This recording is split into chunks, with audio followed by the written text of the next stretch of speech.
Buenas tardes, hermanos. Que Dios les bendiga en esta mitad de semana aquí en la casa de nuestro Señor. Seguimos con los personajes de la Biblia. La semana pasada estuvieron viendo... ¿Qué personajes estuvieron viendo la semana pasada? Abraham. De ahí estuvo nuestro hermano Guillermo compartiendo. Estuve viendo yo también la predicación, así que no me la perdí. Por eso les comentaba... Así que damos gracias a Guillermo ahí de poder hablarnos de Abraham. En esta noche vamos a estar hablando de un personaje que podemos hablar mucho, aunque dice muy poco en la Biblia. Y hay de esos personajes como que uno podría estar hablando toda una tarde, pero en realidad encontramos uno o dos versículos. Y hay otros que, por ejemplo, si predicara yo habláramos de José. ¿Cuántos versículos hay para hablar de José? No solo versículos, capítulos enteros de José, ya del capítulo 40, 41 y hasta el final del libro de Génesis se habla de José. Pero cuando hablamos de Melquisedec, vamos a hablar de Melquisedec. ¿Cuántos pasajes usted ha escuchado de Melquisedec? Son muy pocos, un par de en Hebreos y uno en un Génesis. Pero el trasfondo que tiene Melquisedec, el simbolismo que tiene Melquisedec es potente en el Evangelio para la aplicación en nuestra vida y en especial porque Melquisedec, ahí lo vamos a estar viendo, es una representatividad de nuestro Señor Jesucristo. Para los que les gusta anotar o están anotando, Melquisedec significa mi rey de justicia o rey de justicia. Ya, ese es el significado de Melquisedec. También la Biblia lo mencionan como rey de Salem. Y aquí los quiero pillar a los teólogos aquí, algunos teólogos, no sé, a lo mejor a Guillermo lo pillo. ¿Qué ciudad es Salem?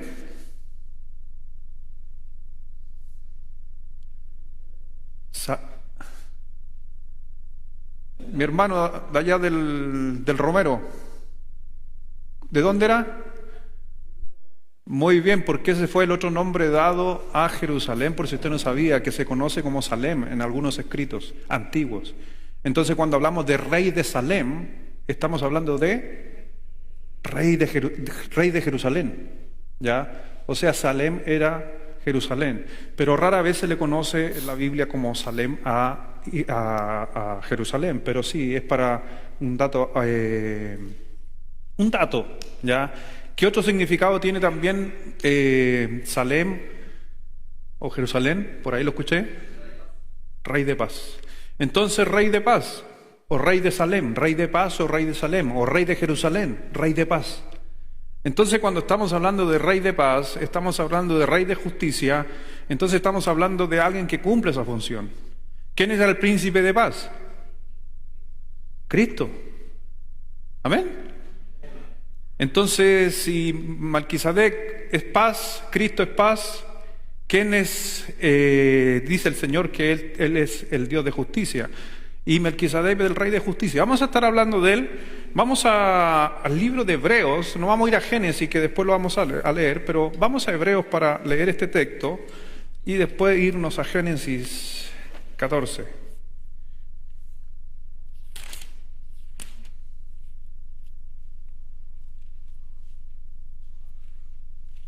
Hebreos 7,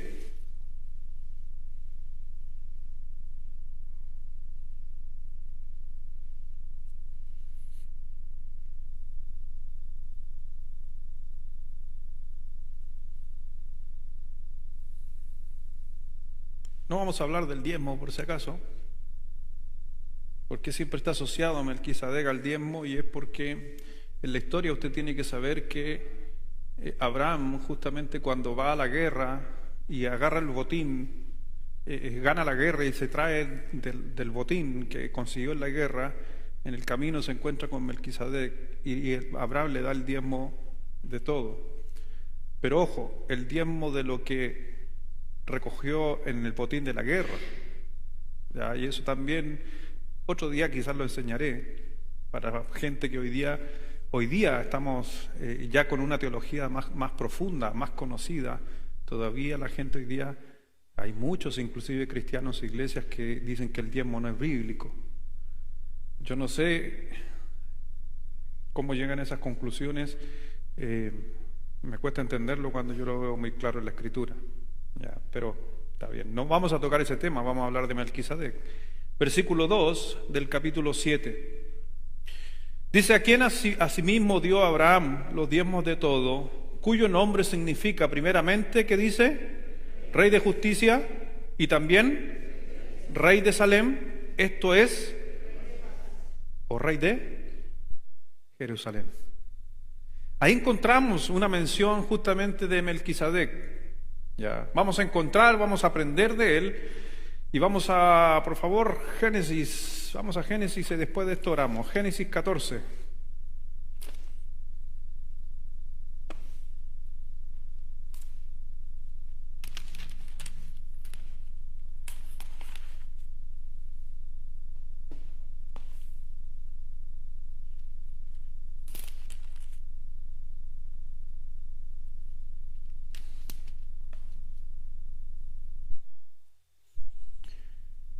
Dice así del versículo 17 al 20 de Génesis 14. Cuando volvía de la derrota de Kedorlaomer y de los reyes que con él estaban, salió el rey de Sodoma a recibirle al valle de Sabe, que es el valle del rey. Entonces Melquisedec, rey de Salem, ¿y qué dice?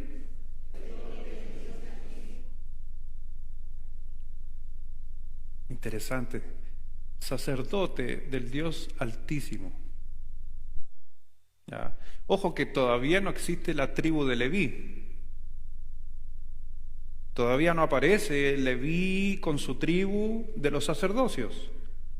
Pero ya encontramos a un hombre con el apelativo, y es interesante que lo que se le dice sacerdote del Altísimo no está por casualidad Altísimo. ¿Por qué hubiera dicho sacerdote de Dios? Pero tiene la condición, el texto dice sacerdote del Dios Altísimo. Y el sacerdote del Dios Altísimo no es, presta atención con esto, no es para posesionar a Dios en lo alto, sino para posesionar a Melquisedec, que sirve al Dios Altísimo.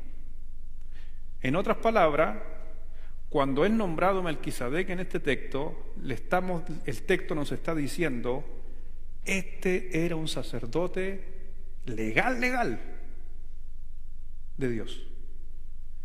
Por eso lleva el término Altísimo, que en pocas partes en la Biblia lleva en pocas partes en el Antiguo Testamento se menciona a un sacerdote con esa conexión, ya, con el Altísimo. Pero mire lo que dice: entonces Melquisedec, rey del Salem y sacerdote del Dios Altísimo, sacó pan y vino. ¿Le suena parecido ese pan y vino? Sí. Y lo bendijo diciendo: bendito sea Abraham del Dios, ¿qué dice? Por segunda vez, creador de los cielos y de la tierra. Y bendito sea el Dios Altísimo, que entregó tus enemigos en tu mano y le dio a Abraham, ¿qué dice? ¿Cómo llamó a Abraham? ¿Abraham quién era Abraham? ¿Abraham era alguien que creía en Dios? ¿Sí o no? ¿Y cómo Abraham llamó a Melquisedec? Sacerdote del Dios Altísimo. Abraham reconoció un sacerdote verdadero, un hombre que servía a Dios. Y es por eso que se hace esta conexión, pero tiene un trasfondo, o por si acaso, de tipología, y eso vamos a estar viendo durante esta tarde, estudiando un poquito también de quién era Melquisedec y todo lo demás. Vamos a orar para que el Señor nos acompañe en esta hora. Padre, gracias te damos, mi Señor, por tu palabra. Gracias, Dios, por permitirnos estar aquí en tu casa, porque tú, Dios, trabajas en nuestros corazones. Y sabemos que cuando se escudriña la palabra, tú te haces presente, tu Espíritu Santo está haciendo su obra. Que así sea, Dios, en esta noche. Bendícenos, ayúdanos, acompáñanos, Señor, en este tiempo. A los maestros, a los niños, a todas las personas que están en nuestra iglesia, a los que nos están siguiendo también por las transmisiones. Gracias te damos, mi Señor. Bendice este tiempo en el nombre de nuestro Señor Jesucristo. Amén. Entonces dice, aquí en el Antiguo Testamento se le menciona solamente 2 veces en el Antiguo Testamento a Melquisedec, pero ahí en el versículo 18 se le llama el rey rey de Salem y sacerdote del Dios Altísimo. Por si acaso Salem, ustedes la han escuchado otras veces, la palabra Salem está en la traducción para nosotros al español. En el hebreo es Shalom. ¿Ha escuchado hablar Shalom? Así saludan los judíos. ¿Ya? Los judíos, cuando tú vas y te acercas a ellos, yo tengo un amigo que es judío y las veces que he ido a su casa, me ha invitado a almorzar a su casa, de repente me habla en hebreo y cosas por el estilo, y él cada vez que me ve me dice Shalom, Shalom, pastor, ¿cómo estás? ¿Ya? Y Shalom es paz, ¿ya? Paz a ti. Entonces, Salem en español, Shalom en el hebreo. Y en el español ya literal de nosotros, paz. Y estamos justamente viendo que era un sacerdote de paz, ¿ya? Que es el término, mire, en Salmo 76, dejo una cintita ahí, Salmo 76.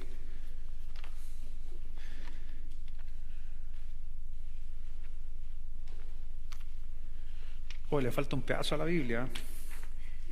Parece que anduvo un niño por aquí. Acabo de dar cuenta. Salmo 76.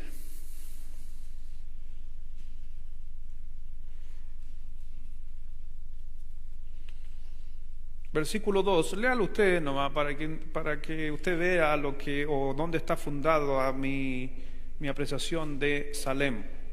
A la 1, a las 2 y a las 3.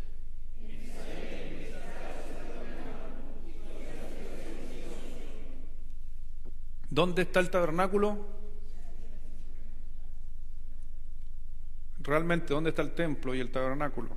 Literalmente, ¿dónde estaba? En Jerusalén. ¿Cómo se le llamó también a esa ciudad? Sión.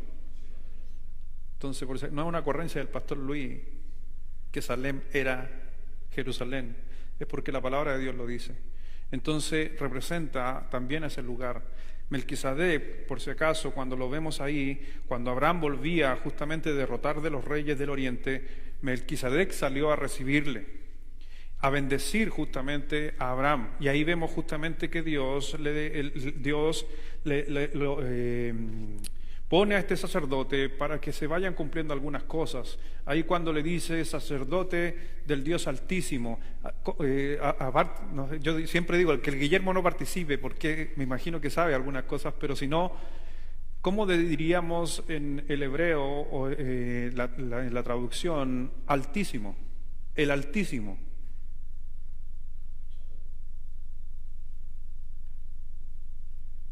¿No? Guillermo. Bien, ¿quién lo dijo por ahí? Bien, José Menares, me sorprendiste. El Elión. Muy bien.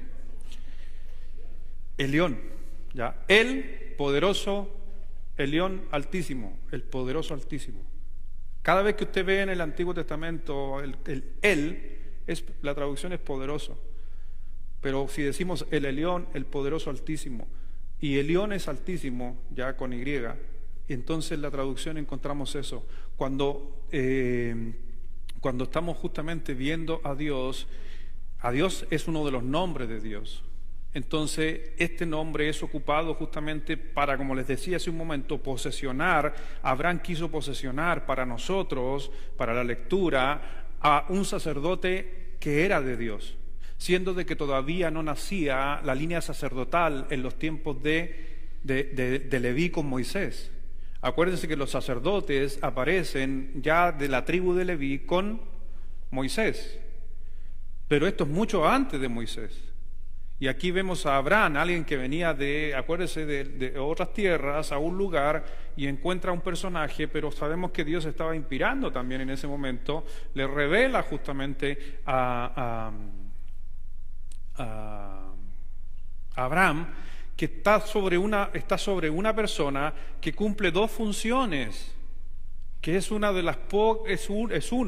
los que cumple esas funciones, que es similar a Jesucristo, porque dice rey de Salem o rey de Jerusalén. Entonces, ¿qué es lo que era Melquisedec en su primer oficio o cargo? Rey. Pero después le dice y sacerdote. Entonces, rey y sacerdote. ¿David era sacerdote o era rey? Saúl.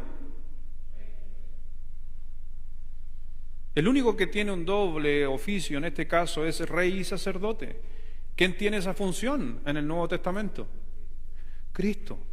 Porque Cristo es rey de reyes y sacerdote o pastor de pastores. Entonces encontramos esa figura en Melquisedec, que es el representante, comilla, del mismo Dios delante de Abraham. Entonces encontramos justamente que Abraham ahí a la final se lo encuentra, e inclusive le entrega la ofrenda. Él nos decía recién en Hebreos 7, cuando vemos ahí también que hay cosas que hizo Melquisedec que marcaron la era del pueblo judío, como también marcaron nuestra iglesia o nuestra era. Porque el pueblo de Israel empezó a diezmar. ¿Pero por qué empezó a diezmar? Algunos dicen por la ley. Ese es el problema, que cuando se equivocan con el diezmo. ¿Ha escuchado hablar del diezmo? Cuando la gente dice, no, yo no diezmo porque no estamos bajo la ley. ¿Ha escuchado eso? ¿Lo ha escuchado? Pero Abraham estaba bajo la ley. Entonces, ¿el diezmo nació en la ley o nació antes de la ley?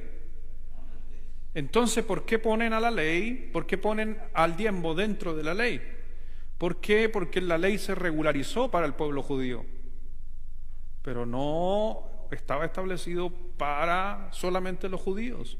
Por eso después nosotros, el libro de Malaquías habla de lo mismo, y usted va a encontrar en el Nuevo Testamento donde la iglesia sigue igual. La diferencia que podríamos decir en la ley, que en la ley se obligaba a hacerlo, pero el diezmo siempre nació desde el corazón, no por obligación. No demos por necesidad, si no lo hacemos de corazón.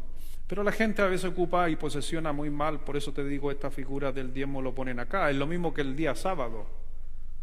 ¿Has escuchado el día sábado? Los sabatistas, o el día sábado. ¿Por qué posesionan el día sábado en la ley? Por ejemplo, que dicen, no, tenemos que juntarnos los sábados, si el día de reposo comenzó ¿cuándo? ¿En la ley o antes de la ley? Antes de la ley, pues el Señor dice que el séptimo día descansó. A propósito que no descansó para que se reuniera la iglesia, era parte de su término, de su trabajo. Pero eso viene desde antes. Entonces ahí hoy día se ubican muchos temas que son controversiales en muchos lugares porque no saben ubicar el tiempo. Teológicamente les decimos la era, no saben ubicar la era donde va puesto ciertos temas. Pero acerca de eso no vamos a hablar. Pero mire, vamos al libro de Deuteronomio, capítulo 32.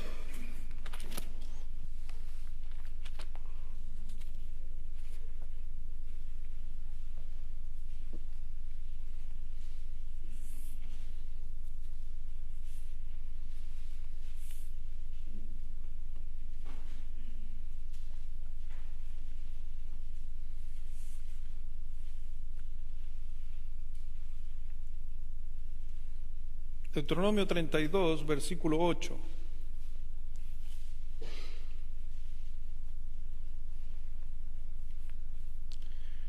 Solamente como mención para decirle que en en pocos lugares se ocupa la palabra Altísimo porque era algo muy importante. Dice, cuando el Elión, el Altísimo, hizo heredar a las naciones, cuando hizo dividir a los hijos de los hombres, estableció los límites de los pueblos según el número de los hijos de Israel. Y no hay más mención del Altísimo. Entonces son términos que por eso te digo que cuando uno los estudia o ve que se mencionan y son muy pocos, es que son sumamente importantes. Melquisedec fue uno de los que ocupó ese término en cierta manera en sus versículos. No está hablando de él, sino del Dios que él servía. Pero vemos también, leíamos recién, que qué fue lo que hizo, que él sacó pan y vino para bendecir ese encuentro con Abraham. Mire por favor en el libro de Éxodo,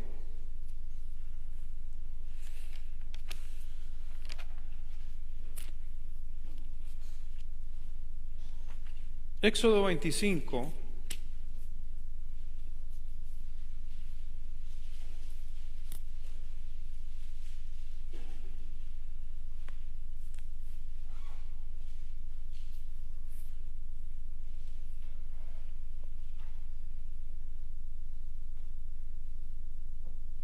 Versículo 30.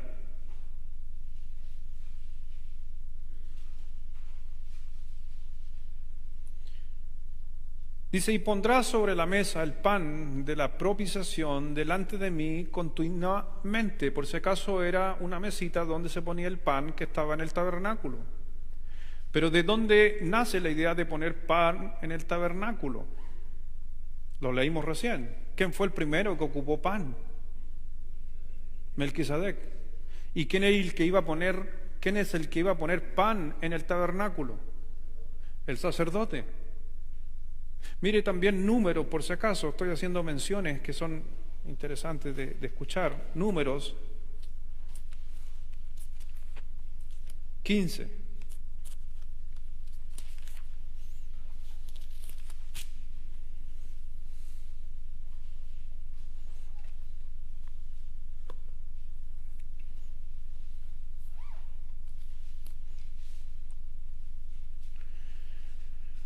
Versículo 4, entonces el que presente su ofrenda a Jehová traerá como ofrenda la 10ª parte de una efa de flor de harina amasada con la 4ª parte de un hin de aceite.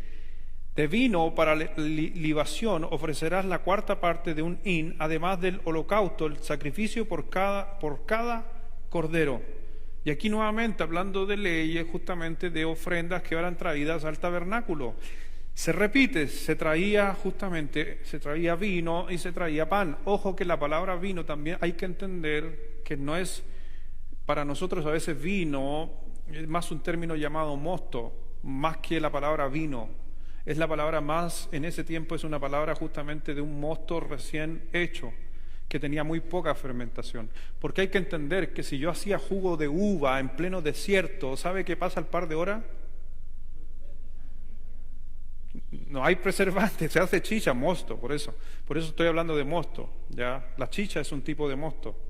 Y me acuerdo yo cuando nosotros estábamos en Ovalle y a veces tocaba la vendimia. ¿Alguien ha trabajado en vendimia aquí alguna vez de uva pisquera? ¿Alguien? ¿Nadie?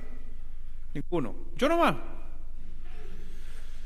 Bueno, cuando llega la temporada del corte de la uva, se corta la uva y se llenan camiones que vienen especial a veces sellados para echar la uva, porque esa se acumula y se amontona nomás, y a veces la gente se sube arriba para obviamente dar vuelta a las cajas y todo lo demás, porque esa uva se va a un proceso justamente de molienda que es para hacer el pisco, por ejemplo, o también el vino. Y entonces, ¿qué sucede? Que a veces se hacía tarde y el camión no se alcanzaba a ir hasta el otro día. ¿Y qué pasa? Que si usted ve un camión, de estos camiones que le ponen nylon, le ponían cosas para que se preservara la uva dentro, el jugo y todo, porque después esos camiones entraban a una romana, los pesaban para ver el pesaje, pero siempre quedaban goteando. Los otros maestros, no yo, ponían tarros toda la noche y empezaba a caer la gotita. Si usted llegaba muy de temprano, porque a veces el camión no se iba muy de temprano, usted llegaba en la mañana y estaba con harto jugo de pura uva, entonces uno lo colaba y se tomaba el juguito de uva. Pero a veces el camión se iba tarde, mediodía. Y cuando usted tomaba ese jugo a mediodía, ya se sentía picante. El término que le doy yo. ¿Qué había pasado con el azúcar de ese jugo? Se había descompuesto y se había fermentado. Entonces por eso usted sentía que le picaba, como que estuviera vinagrado. Ese es un mosto. ¿Ya? Entonces hay que entender muchas veces, porque encontramos que Abraham trajo vino, pero no nos dice la descripción qué tipo de vino.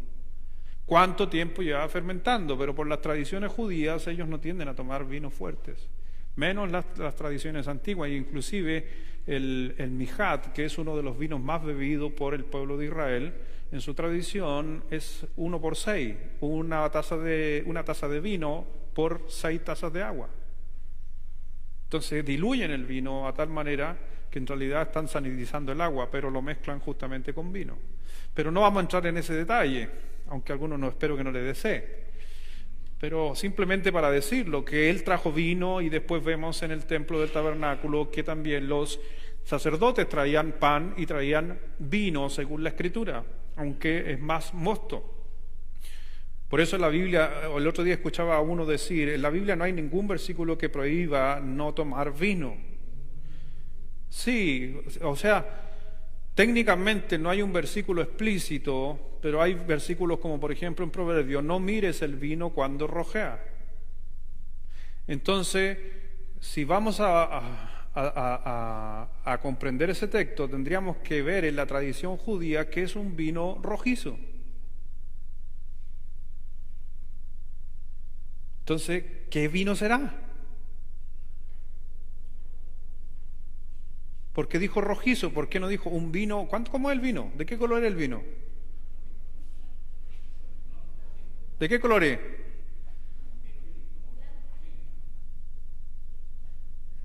Va a depender mucho de varios factores para que vaya tomando color. Por eso no estamos estudiando de vino, pero trabajé por si acaso. Es una de las cosas que yo digo, no sé por qué el Señor me metió a trabajar donde se hacía vino. Por eso le digo, para que entienda un poquito, yo estudié agricultura, por eso le digo, yo trabajé viendo uvas para hacer pisco. Yo trabajaba en terreno, miraba los parrones, veía la cantidad de azúcar, si estaba bueno para cosechar, veía todo lo fitosanitario, que había que fumigar, fertilizante, estaba a cargo de algunos lugares. Entonces, pero de eso también me iba a meter a la planta donde se estaba fabricando justamente el pisco, porque hay que saber también, parte de nuestro trabajo teníamos que chequear algunas cosas.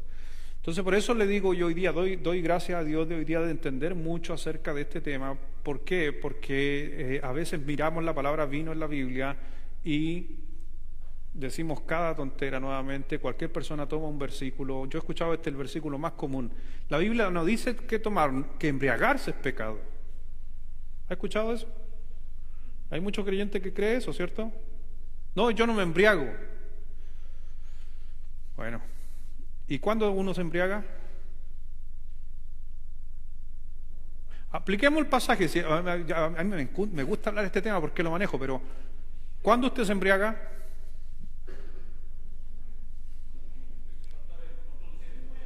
¿Ah?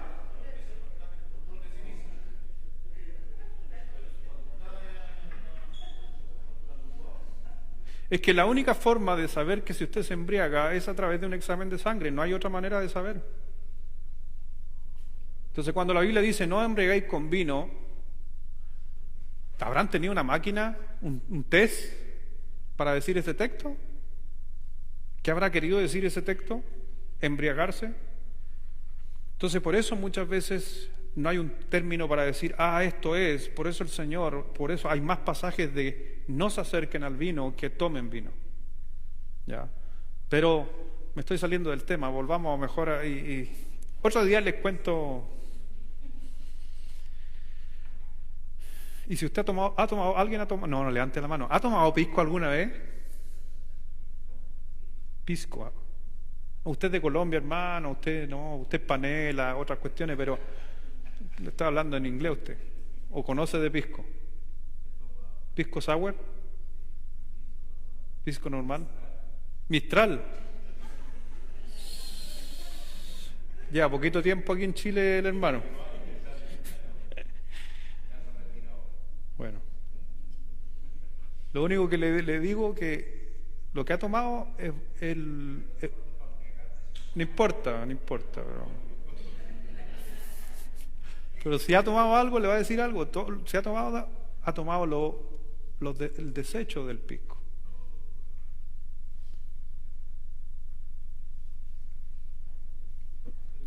Ya, después vamos a conversar.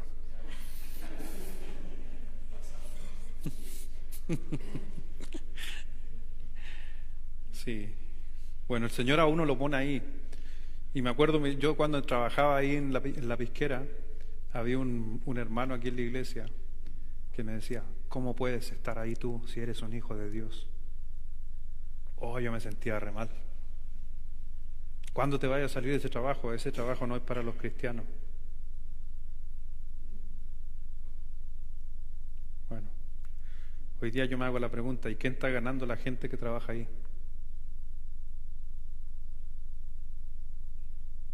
Esas son las preguntas que a veces yo me hago hoy día ya siendo más maduro. No se olvide que nunca el problema no es el agua en el bote en el agua, sino que cuando el agua se mete dentro del bote. No hay problema que yo esté en un mundo, en el mar, metido en el medio, adentro de un bote. No hay problema y no hay peligro. El problema es cuando el agüita se empieza a meter adentro. No hay problema donde yo esté trabajando, y aparte que yo trabajaba en el departamento técnico. Pero le digo algo, me hacía sentir mal ese hermano. Los fines de semana no quería ni venir para acá porque de seguro que venís de Capel. Ya, bueno, será. Pero ¿sabes qué? Con la persona que me recibió allá en Capel, y que fue cierta, como usted cuando llegaba por primera vez, había alguien que te tomaba de chaperón, que te enseñaba los fundos, por los caminos, todo. Trabajaba en Salamanca. Las brujas ya, los brujos y todo eso. Esa persona recibió a Cristo cuando me fui a trabajar hacia allá. Fue la única persona que gané a Cristo. Y no hace muchos años, él, muy joven, con 50 y tantos años, era un poco mayor que yo, chocó con un accidente y falleció. Entonces yo digo, de repente, si no hubiera ido a trabajar allá, esa alma quizás nunca había escuchado el Evangelio.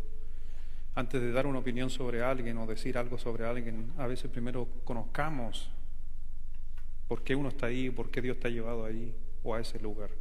Es como testimonio, y ahí yo aprendí a tener un poco de quedarme callado cuando alguien me dice, pastor, yo pastor, ¿sabe qué? Estoy viniendo a la iglesia, estoy trabajando en una botillería.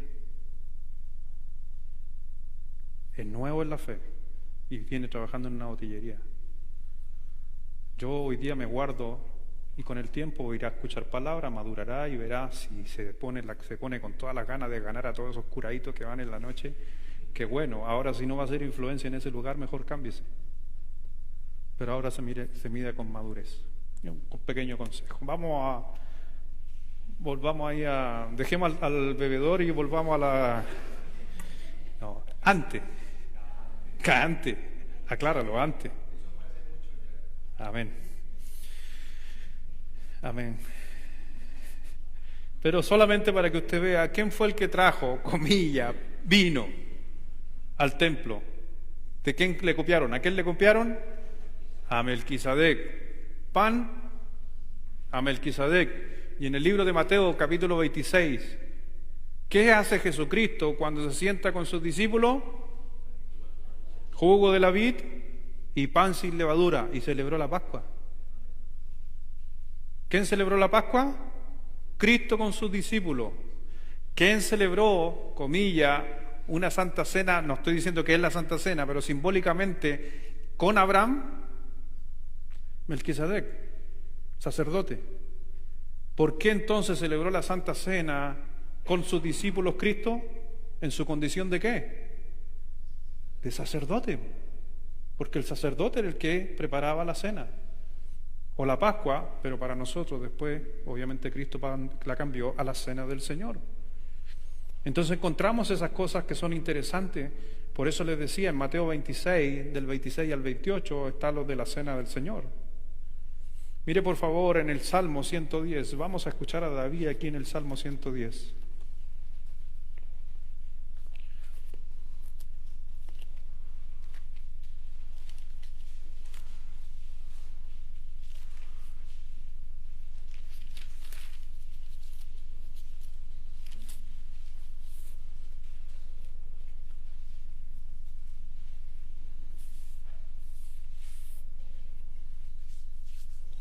A propósito de la uva, mientras llegan allí, la uva es uno de los cultivos que necesita muchas horas frío. ¿Ya? Horas frío son horas que se encuentran cerca del bajo cero, en el cero o bajo cero. Entonces más o menos estamos hablando de que una vid necesita, para que dé buen racimo, necesita que la temperatura tenga depende de las variedades, pero entre 300 a 500 horas de frío. O sea, cercano al cero. Entonces, ¿entiende por qué no hay uva o no se da buena uva a la orilla del mar? ¿A qué temperatura llega la orilla del mar aquí en La Serena? 6, 7, 8. No sirve. ¿Ha visto nogales en la orilla del mar? Nogales, nueces. ¿Sabe cuántas horas necesita un nogal? 800 horas de frío. ¿Dónde están los nogales?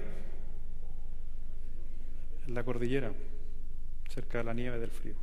Así que cuando usted vaya a poner un arbolito en su casa, pregúnteme. Ya. Dependiendo del clima. El olivo, ese se da carne de perro, todos lados. El chirimoyo, no necesita ahora frío. Ciruelas sí, almendras sí, y un montón de cosas. Asesoro gratuitamente por ese caso, no se asuste. Ahí en el libro de Salmo 110, versículo 1 dice: Jehová dijo a mi Señor, siéntate a mi diestra. Pero mire, por favor, salte de ahí al versículo 4, si me está siguiendo. Juró Jehová y no se arrepentirá, tú eres el sacerdote para siempre, según el orden de ¿quién? De Melquisedec. ¿Ya? Entonces encontramos que sabemos que David sabía qué significaba o qué linaje traía Melquisedec sobre justamente el Mesías. Por algo él lo trae aquí. Por eso el Señor, como lo dice el libro de Hebreos, mire, vaya al libro de Hebreos capítulo 5, que es una otra mención, Hebreos 5, porque sabemos que el Salmo 110, pregunta, ¿el Salmo 110 es un salmo mesiánico? ¿Sí o no? ¿Sabe qué son los salmos mesiánicos? Son salmos que hablan de la venida del Mesías. ¿Ya? Entonces son proféticos. Entonces el Salmo 110 es uno de los salmos mesiánicos. Entonces, ¿qué está diciendo? Que desde Melquisedec viene, ¿quién viene? El linaje de Jesucristo. ¿Ya? Es pariente a lo largo. Pero por eso se está mencionando justamente a Melquisedec aquí, y aquí en el libro de Hebreos, capítulo 5, versículo 1, porque todo sumo sacerdote tomado de entre los hombres es constituido a favor de los hombres en lo que Dios se refiere, para que presente ofrendas y sacrificio por los pecados, para que se muestre paciente con los ignorantes y extraviados, puesto que él también está rodeado de debilidad. Qué bueno que hable eso de los pastores, que a veces nos olvidamos. Y por causa de ella debe ofrecerse por los pecados, tanto por sí mismo como también por el pueblo. Y nadie toma para sí esta honra, sino el que es llamado por Dios, como lo fue Aarón. Así tampoco Cristo se glorificó a sí mismo haciéndose sumo sacerdote, sino que el que le dijo: tú eres mi hijo, yo te he engendrado hoy. Como también dice en otro lugar: tú eres sacerdote para siempre, según el orden de Melquisedec. Y Cristo, en los días de su carne, ofreciendo ruegos y súplicas con gran clamor y lágrimas al que le podía librar de la muerte, fue oído a causa de su temor reverente. Y aunque era hijo, por lo que padeció, aprendió la obediencia. Y habiendo sido perfeccionado, vino a ser autor de eterna salvación por todos los que le obedecen. Y fue declarado por Dios sumo sacerdote según el orden de Melquisedec. Entonces, realmente, cuando vemos este texto aquí en el libro de Hebreos, en especial en el versículo 6, como dice, tú eres, versículo 6, dice, como también dice otro lugar, tú eres sacerdote para siempre según el orden de Melquisedec. Entonces encontramos que Cristo es una representación, o Melquisedec es una representación de Cristo en el Antiguo Testamento, pero para lo que iba a venir en el futuro. Es un tipo, Melquisedec. Era rey de Salem, era sacerdote del Altísimo. Y el escritor de Hebreos está diciendo, Jesucristo es igual. Es rey y es sacerdote, según el orden de Melquisedec. Entonces vemos justamente que nos cuenta esta historia, en especial en el versículo, mire, cuando vemos ahí en el versículo 1 y 2, porque todo sumo sacerdote tomado de entre los hombres es constituido a favor de los hombres en lo que a Dios se refiere, para que presente ofrenda y sacrificio por los pecados, para que se muestre paciente con los ignorantes y extraviado, puesto que él también está rodeado de debilidad. Y si está diciendo, como los sacerdotes en el Antiguo Testamento, según el orden de Melquisedec, para mí, esto es para mí, creo que está haciendo una mención de Melquisedec, porque el primer sacerdote que tuvo el hombre en la tierra, ¿quién fue? Melquisedec, fue el primer sacerdote. Y fue traído justamente sobre la vida de Abraham. Pero no era para que se engrandeciera, decir, yo soy mejor. No, le está diciendo, no. Y después una similitud al Señor Jesucristo, que también Cristo en su humanidad se sometía sobre Dios, como quizá Melquisedec se sometió también al Dios del Altísimo. Entonces vemos justamente, y cuando dice, en el texto inclusive, para mí, según el orden de Melquisedec, ¿cómo lo podría yo he tratado de poder buscar una respuesta según el orden de Melquisedec? Es como lo siguiente: como Jesús el original, Melquisedec la copia. Eso está tratando de decirnos ese término en el orden de Melquisedec. Cristo es el verdadero. En el orden Melquisedec, ¿ya? Que a veces miramos en el orden de Melquisedec porque lo llevamos a la genealogía. No, estamos hablando a nivel de importancia. Jesús es el original sacerdote sobre la humanidad. Y una copia de Jesús es Melquisedec. Eso para mí está diciéndonos el texto. ¿Por qué era necesario un sacerdote? ¿Por qué son necesarios los sacerdotes? Para traer palabra, mediador entre Dios y los hombres, ¿en el Antiguo o en el Nuevo? En el Antiguo. En el Nuevo hay un solo mediador. En el Antiguo sí mediaban ellos, pero no mediaban a través del oficio religioso, pero no necesariamente eran mediantes de Dios, aunque Dios lo ocupaba, pero aclaro eso. Lo que pasa es que hay que entender la figura. Le explico que sí es un mediador, pero depende cómo usted lo esté mirando, porque Dios, sabemos que Dios está en todos lados, ¿cierto? ¿Amén? Pero cuando Dios construye el tabernáculo, dice que el Señor se construyó su casa. Y cuando ustedes ven en el libro de Deuteronomio, Él dice que Él construyó su casa para estar en medio de nosotros. Porque Dios, aunque es omnipresente, Dios estaba en los cielos, pero Dios quiso habitar, y ojo que eso es lo que siempre Dios ha querido. ¿Ya? Por eso yo decía en una predicación hace un tiempo atrás, a nosotros en nuestra mente siempre está, me quiero ir donde Dios. ¿Usted cuando se muere, a dónde se quiere ir? Ya. ¿Y qué es lo que quiere Dios? ¿Estar en el cielo o estar en la tierra? Dios quiere estar en la tierra, pero usted se quiere ir al cielo, problema suyo, pero para que usted entienda. Porque Dios siempre, siempre ha querido habitar en medio de nosotros. ¿La Nueva Jerusalén está ahí arriba o baja? ¿Por qué tiene que descender y estar cerca de la tierra? Porque Dios quiere estar cerca de los hombres. El tabernáculo, el templo era eso. Cuando se construyó el tabernáculo estaba el lugar santo y el lugar santísimo. El lugar santísimo era la habitación de Dios, donde Dios se manifestaba sobre el hombre, pero era la habitación porque Él quería morar en medio del pueblo. ¿Ya?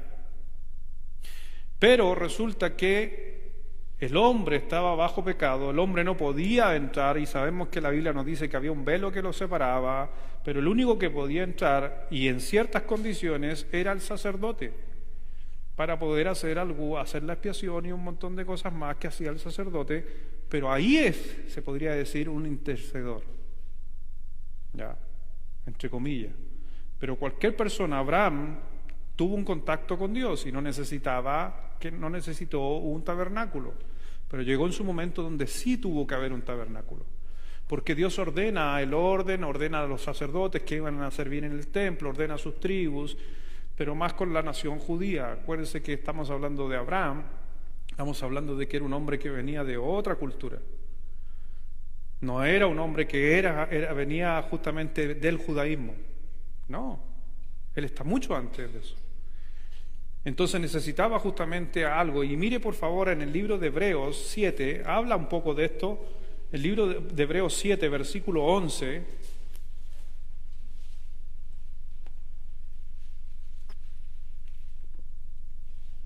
porque habían sacerdotes terrenales, hoy día hay sacerdotes o pastores terrenales, pero necesitábamos, ¿sabe qué? Necesitábamos un sacerdote eterno. ¿Y Melquisedec era un sacerdote eterno? No. Por eso Jesús es el original y Melquisedec es la copia. ¿Ya? Versículo 11. Si pues la perfección fuera por el sacerdocio levítico, porque bajo él recibió el pueblo la ley, ¿qué necesidad habría aún de que se levantase otro sacerdote según el orden de Melquisedec y que no fuese llamado según el orden de Aarón, levita? Porque cambiado el sacerdocio, necesario es que haya también cambio de ley. Y aquel de quien se dice esto es de otra tribu, de la cual nadie sirvió al altar. Porque manifestó es que nuestro Señor vino de la tribu de Judá, de la cual nada habló Moisés tocante al sacerdocio. Eso es interesante. Y esto aún más manifestó si a semejanza de Melquisedec se levanta un sacerdote distinto, no constituido conforme a la ley del mandamiento acerca de la descendencia, sino según el poder y una vida, no por linaje, sino por lo que hacía, pues se da testimonio de él, tú eres el sacerdote para siempre. ¿Quién es el sacerdote para siempre? Eterno, Cristo. Melquisedec no. Según el orden de Melquisedec. Queda pues abrogado el mandamiento anterior a causa de su debilidad e ineficacia, pues nada perfeccionó la ley, y de la introducción de una mejor esperanza por la cual nos acercamos a Dios, y esto no fue hecho sin juramento, porque los otros ciertamente sin juramento fueron hechos sacerdotes, pero con el juramento del que le dijo, juró el Señor y no se arrepentirá, tú eres sacerdote para siempre según el orden de... Entonces está diciéndole en cierta manera, Jesús no es sacerdote por los levitas, sino es por el orden de Melquisedec, que ¿quién puso a ese sacerdote? Dios, no dentro del sacerdocio levítico. ¿Por qué? Porque si Cristo hubiera venido del sacerdocio levítico, ¿qué pasa? Sería para los israelitas nomás. Por eso Él fue un sacerdote, ¿para quién? Para el mundo entero.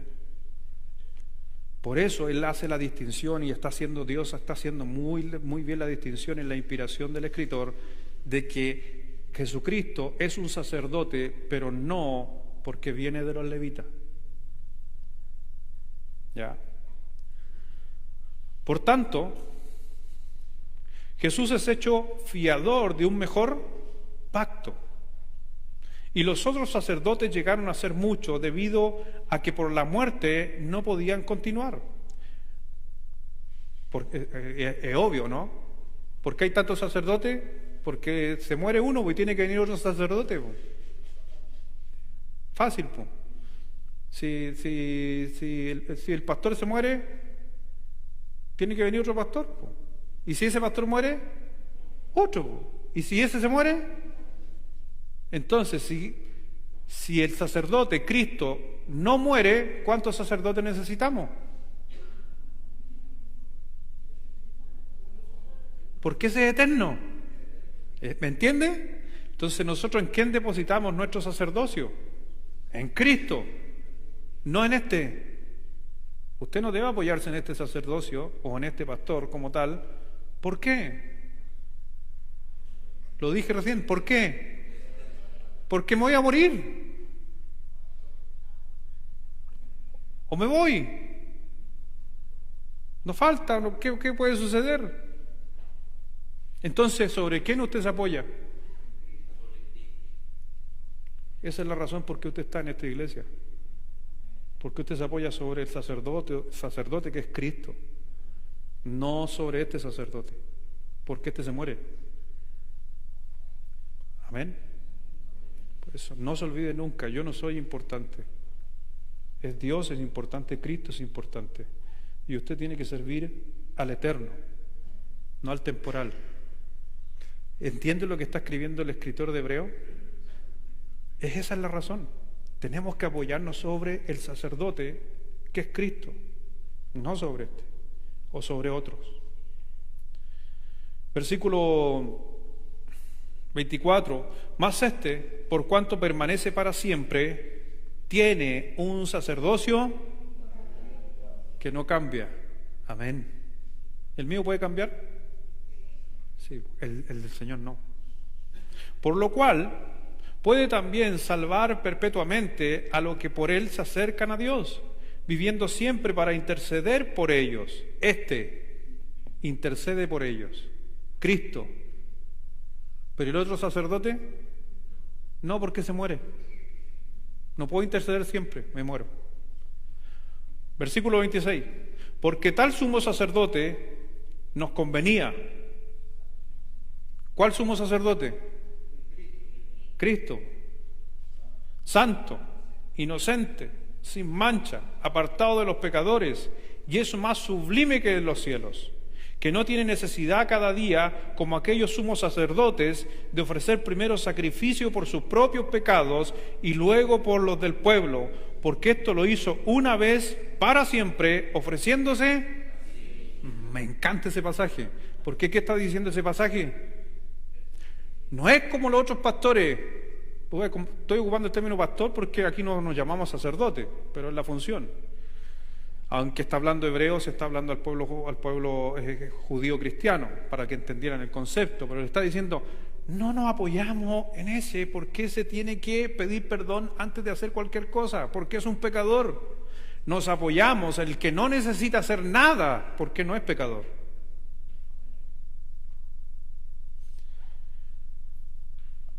Versículo 28, y ahí, ¿había leído este pasaje alguna vez? Bien profundo.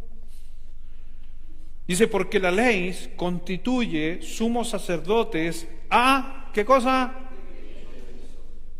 No superhéroes, ni lo mejor de lo mejor. Pero la palabra del juramento posterior a la ley, al Hijo, hecho perfecto para siempre. Cristo. Cristo es perfecto. Cristo es el sacerdote realmente que debe liderar tu vida, mi vida. Pero para eso tuvo que traer en los tiempos antiguos un sacerdote que representara eso, que era Melquisedec, pero no esperó hasta los levitas, porque si no, lamentablemente, íbamos a condicionar a ese sacerdote Cristo como viniendo de un grupo específicamente. Por eso vino mucho antes que se estableciera la ley. Por eso se ocupa y nos dice, y vino Cristo como sacerdote de levitas. No, dice de Melquisedec, en el orden de Melquisedec. Hace eso varias veces para que el escritor entendiera que Cristo no era específico del pueblo judío, sino él representaba un sacerdocio perpetuo, eterno, para todo el mundo.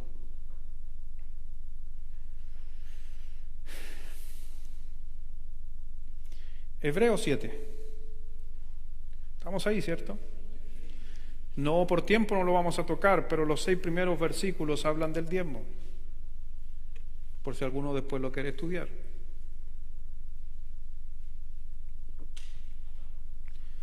Pero como dije, sirve para entender lo que estoy explicando, porque el diezmo no se originó con la ley. ¿Ya? El diezmo no nace con la ley. Nace justamente cuando Abraham dio los diezmos a Melquisedec como sacerdote del Dios Altísimo. Y por 3 cosas Abraham dio el dinero. ¿Ya? Y esto que no nos olvidemos nunca cuando nosotros ofrendemos o damos o diezmamos. Las quiero mencionar. ¿Por qué diezma usted?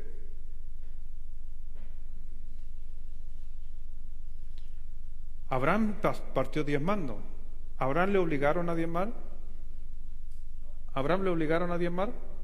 No. Abraham lo hizo voluntariamente. Entonces, por eso, el diezmo para mí no es una obligación. Es lo que yo creo.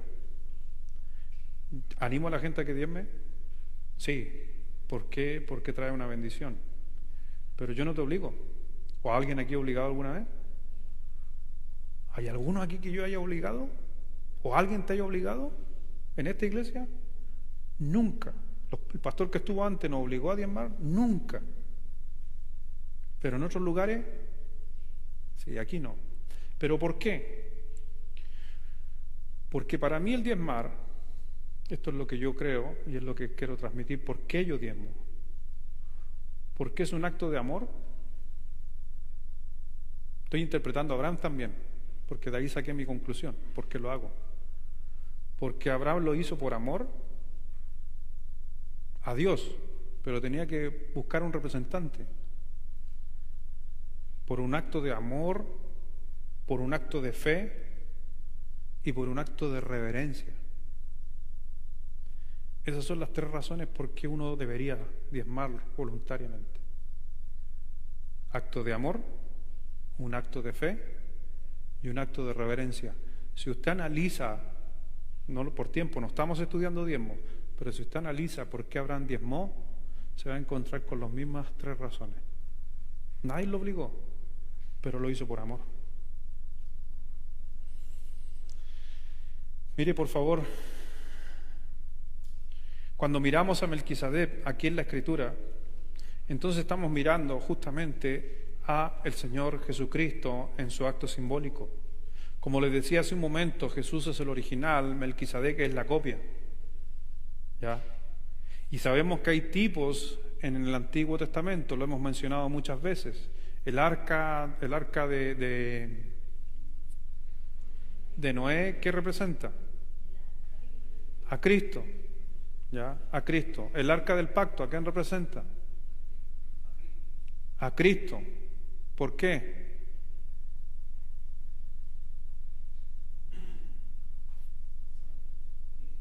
¿Por qué el arca del pacto representa a Cristo?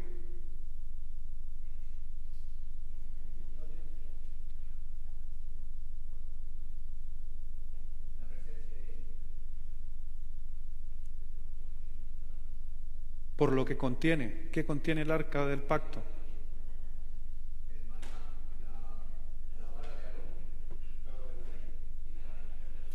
Ya, el maná. Dejemos el maná. Maná. ¿Qué dijo el Señor Jesucristo hablando del maná? ¿El maná de dónde caía? ¿Qué dijo Jesucristo? Yo soy el pan que desciende del cielo, maná. Después, ¿qué había? La vara de Aarón. ¿Cómo estaba la vara? ¿Muerta o viva? Muerta, seca. ¿Pero qué hacía la vara de Aarón? Floreció. La resurrección de Cristo. Y después tenemos las tablas de la ley o la palabra. ¿Y quién era la palabra? Cristo. En el principio era el verbo y el verbo era Dios y el verbo era, y el verbo se hizo carne. Entonces el arca del pacto representa a Cristo. Y así tenemos muchas tipologías. José, que es un personaje, pero representa ¿a quién? A Cristo, porque a José no se le halló pecado, a Cristo tampoco. José, Yeshua, Jesús. Y así tenemos muchos símbolos en la Biblia. Entonces, cuando encontramos, por ejemplo, otro símbolo, el candelabro. ¿El candelabro a quién representa?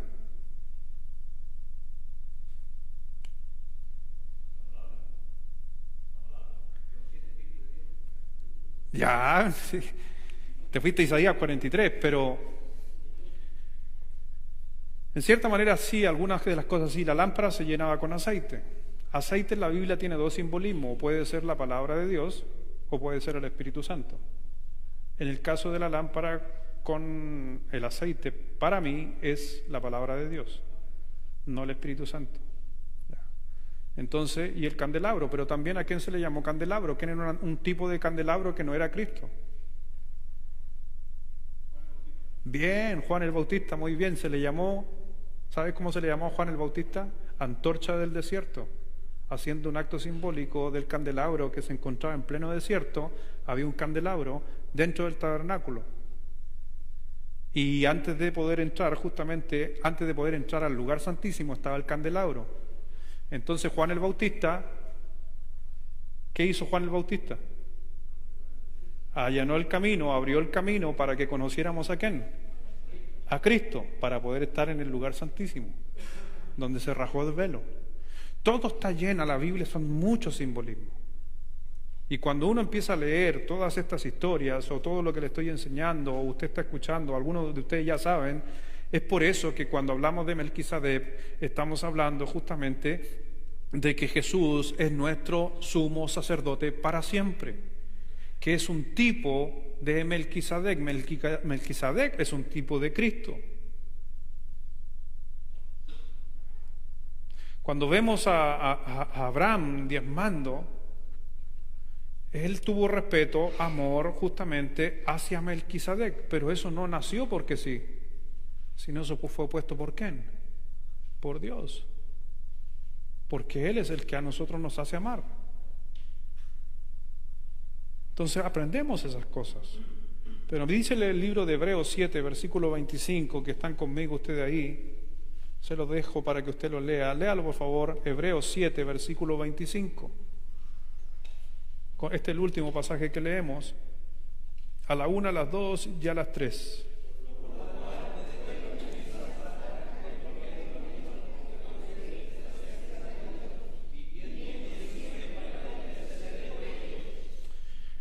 Ese es uno de los pasajes más importantes que habla justamente en la Escritura, en especial, que es la tipología de Melquisedec, pero aquí está hablando específicamente de Cristo.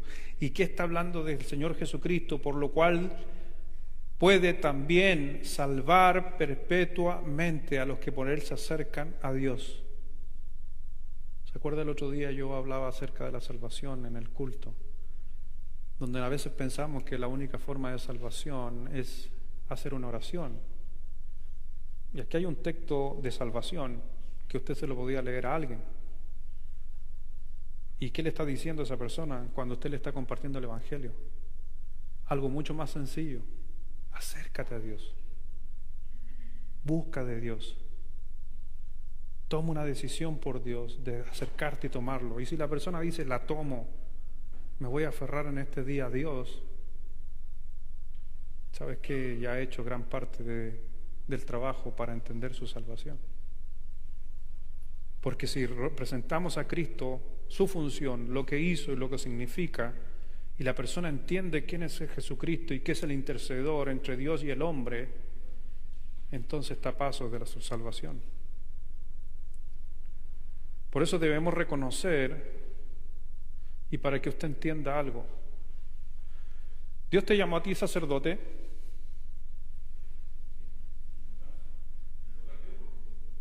Ustedes, cuando el Señor dijo que vosotros seréis real linaje por Dios. ¿Por qué no usted ha pensado que usted es sacerdote? ¿Por qué es sacerdote usted?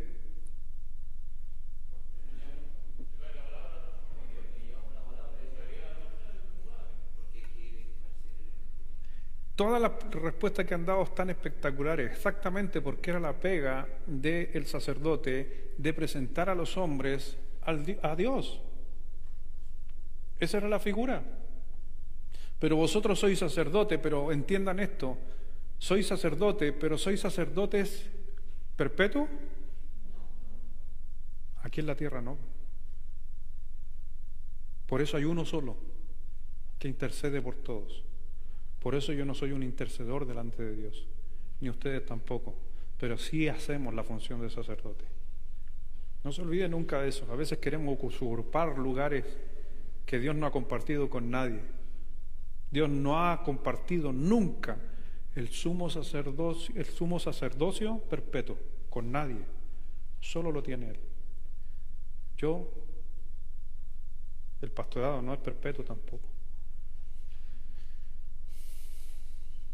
Porque tenemos que apoyarnos en Cristo. Repaso para terminar. ¿Les gusta repasar? A ver, ¿con nombre y apellido no? No. ¿Por qué te da vergüenza? ¿O le pedí las notas a tu señora?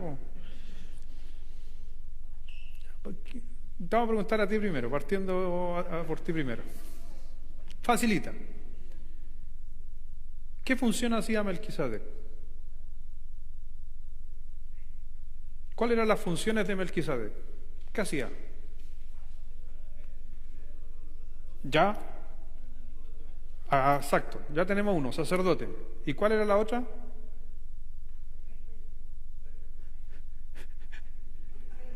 Rey de Salem, ¿viste? Sí sabía, ya bien. Entonces tenemos que era sacerdote y rey. ¿Qué hizo en todo lo que hemos hablado? ¿Qué hizo Melquisedec?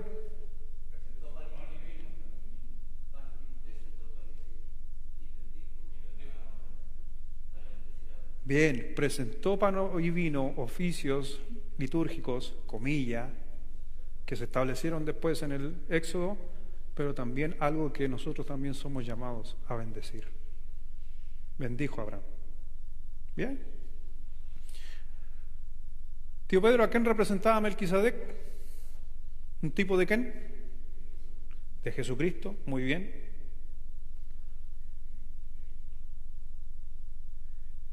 Nómbreme aquí los hermanos que están ahí bien juntitos, ahí cualquiera de los dos. Deme algún tipo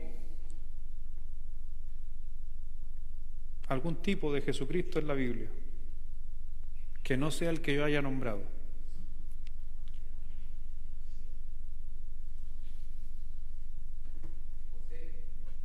¿Lo nombré? Ya, ahí hay un tipo, David. Ya, bien, David. ¿Qué otro?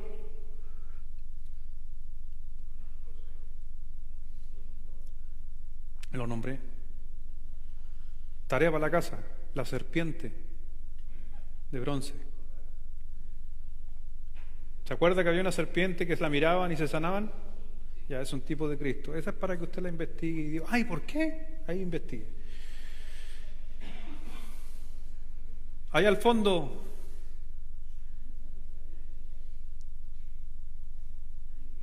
¿speaking Spanish o speaking English?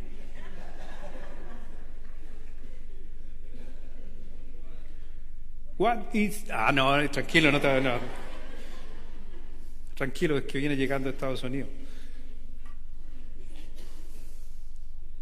¿De cuándo era ¿de cuándo era el diezmo? ¿En qué tiempo de la era era el diezmo?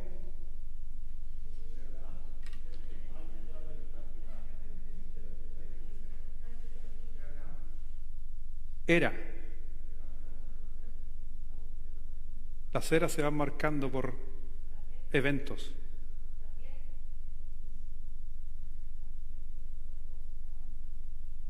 Antes de la ley. La ley es una era. Antes de la ley. Bien, ahí le ayudaron, le soplaron.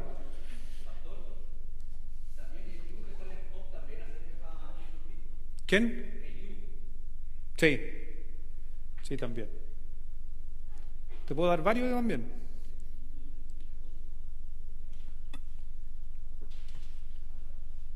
¿Y cuál es allá en la fila allá? Camilo, que tanto te burla de La Serena. Para ti está. ¿Cuáles son nuestros títulos como creyentes?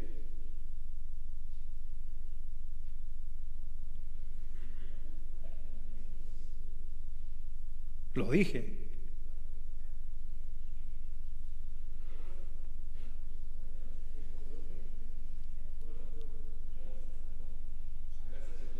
¿Ya?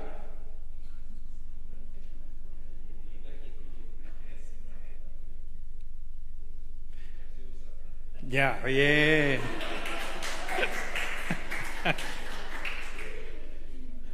Lo ayudaron, bien, bien, bien. Ya está bien.